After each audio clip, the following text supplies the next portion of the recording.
Salut à tous, on se retrouve pour une vidéo spécialement consacrée au Barça et au nouveau casse-tête que Xavi devra donc faire face.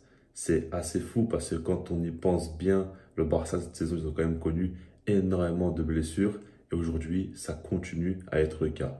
Je vous rassure, il n'y a pas de nouveaux blessés, mais surtout de mauvaises nouvelles. Comme quoi des joueurs ne sont donc pas remis de leurs blessures pour le Classico qui va arriver. Alors, on va s'y prendre pas par pas et commençons déjà par la victoire face à Elche. Victoire 4-0, assez tranquille, qui a remis pas mal de joueurs en confiance. Et puis surtout, ce qui est intéressant, c'est que pas mal de joueurs ont été mis au repos. Commençons par Rafinha déjà. Ce qui est bien avec Rafinha, c'est que lui, donc il n'a pas été sélectionné avec le Brésil pendant la trêve. Et en plus de ça, il était suspendu pour ce match-là, donc il n'a pas joué.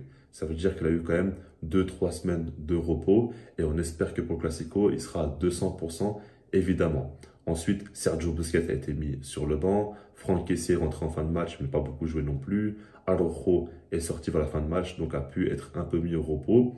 Et tout ça, c'est quand même de très bonnes nouvelles. En plus, ça, le Barça a eu un jour de repos en plus que le Real Madrid. Donc tout ça peut nous emmener à dire que physiquement, ça devrait aller. Ensuite, maintenant par rapport au reste, évidemment, il y a quand même des mauvaises nouvelles, des joueurs qui ne sont pas remis. Déjà, Dembélé et Pedri, j'ai l'impression que ça fait 4-5 mois que j'en parle, j'en peux plus carrément. Ils sont toujours pas remis de blessure, comme je l'ai dit, ils ont rechuté, etc. On ne sait même plus ce qui se passe avec eux.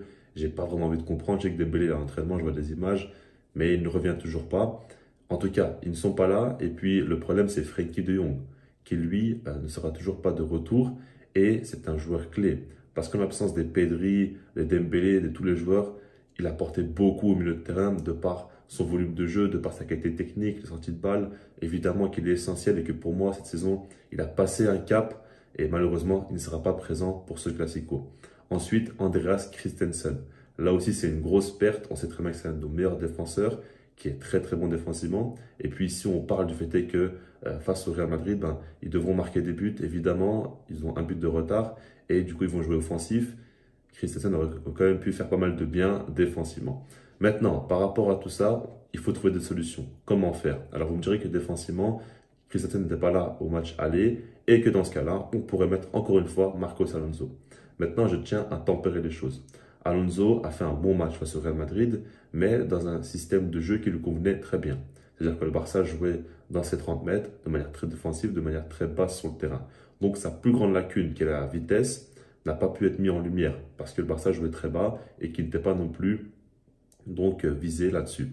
Ça, c'est une chose importante à prendre en compte. Ça veut dire que si le Barça joue encore une fois de cette manière-là, pourquoi pas Alonso? Mais si le Barça joue plus haut avec plus d'ambition, on va dire avec ballon et dans le jeu, à ce moment-là, ce sera plus compliqué de le mettre à ce poste. Donc la question Eric Garcia peut se poser, surtout que la joué face à Elche, certes au poste de numéro 6, mais voilà, on peut quand même peut-être penser à lui. On verra plus tard, hein. Je vous donnerai ma compo. Maintenant, par rapport à la suite, il y a aussi donc Franck Kessié, qui lui, évidemment, pour moi, doit remplacer Frenkie de Jong. Sergio Roberto va peut-être aussi jouer au milieu de terrain, mais en tout cas, ce qu'il faut prendre en compte, c'est que Busquets a besoin d'un joueur à ses côtés, et pour moi, Kessié doit être présent. Alors, je ne vous cache pas que j'aurais bien voulu voir Gavi à ce poste. Parce que je me dis que par rapport aux sorties de balle, qualité technique, Kessié c'est quand même bien moins bon que De Jong. Il y aura un trop gros gap et ça va être compliqué de faire des bonnes sorties de balle, surtout que le Real Madrid risque de presser le Barça. Maintenant, tout chamboulé comme ça, alors qu'on a déjà pas mal de blessés, il y a déjà quand même De Jong et Pedri qui sont pas là au milieu de terrain. Sur plus ça, tu mets Gavi dans une position, tu as l'impression de découvrir un milieu de terrain dans un classico à enjeu. C'est peut-être pas la bonne chose, voire même pas du tout. Donc je mettrai Kessié à ce poste-là. Je vous affiche maintenant ma compo et comme vous pouvez le voir, il n'y a pas forcément de risques qui ont été pris. Donc Araujo, Koundé, Marcos Alonso, Balde, Busquets, Kessié, Sergio Roberto, Gavi, Rafinha, Lewandowski. Donc voilà, par rapport à tout ça, ce qu'il faut prendre en compte, c'est qu'il y a le style de jeu aussi qu'on doit évoquer. Selon moi, le Barça doit faire attention, on va dire, au contexte du match et au fait évidemment qu'il y a eu un but d'avance et que le Barça sera au Camp Nou. Tout ça, c'est des données à prendre en compte. Je pars du principe où le Real Madrid va jouer de manière plutôt offensive, avec certainement 3 attaquants cette fois-ci, et ils sont obligés de marquer assez rapidement dans le match, essayer de mettre une grosse pression. Et par rapport au premier Classico où ils étaient un petit peu timides, là, ils devront apprendre leurs erreurs et beaucoup plus prendre des risques et se découvrir. C'est comme ça que je vois les choses. Et par rapport à ça, je me dis, est-ce que le Barça, avec autant d'absents, doit essayer encore une fois, comme au Classico en Liga, d'essayer de prendre le jeu à son compte? Je ne sais pas. Et honnêtement, je pense que l'idée de se dire qu'au match aller, le Barça a joué de manière un peu trop exagérée défensivement, beaucoup trop près de son but, et que c'était une victoire assez dingue. Ok, il n'y a pas eu de tir cadré de la part du Real Madrid, mais c'est quand même pour moi une grosse prise de risque de jouer comme ça, à ce point-là défensif, parce que si tu perds, c'est une catastrophe monumentale, ça on le sait. Est-ce que le Barça va refaire ça? Pour moi, ce n'est pas ça qu'il faut faire. Mais selon moi, le Barça doit accepter que le Real Madrid doit jouer de manière très offensive.